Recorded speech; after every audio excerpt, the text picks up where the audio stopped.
की logical reasoning तुम्हाला येतंय का, की तर्कशुद्ध विचार तुम्ही करू शकताय का बाबा एखाद्या प्रॉब्लेमबद्दल. जसं की तुम्हाला काय लक्षात आलं की समजा आसरचा तुम्ही अहवाल वाचला,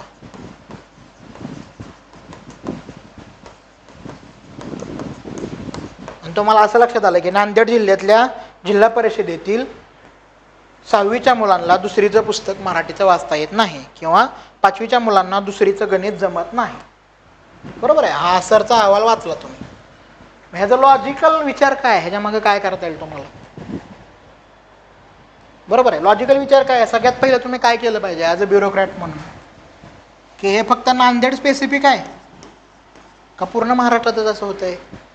दुसरं, हे फक्त झेडपीच्या शाळेत होतंय का.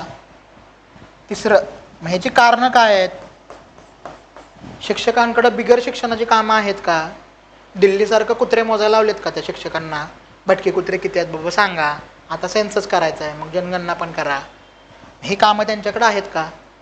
मग ह्याच्यासाठी शिक्षकांसाठी प्रशिक्षण वर्ग काय आयोजित करता येतील का, किंवा त्या मुलांना बसू वाटत नाही शाळेमध्ये असं काय आहे का, की असं दिसून आलंय का बाबा की जी मुलं गैरहजर जास्त आहेत आणि त्यांनाच वाचता येत नाही, जे हजर आहेत 2-4 त्यांना वाचता येत नाही, मग त्या गैरहजर राहण्याची कारणं काय आहेत, की ऊस तोडायला जातात का बाबा त्याचे पालक आणि त्यामुळे त्याची शाळेत तो उपस्थित राहू शकत नाही, असं आहे का.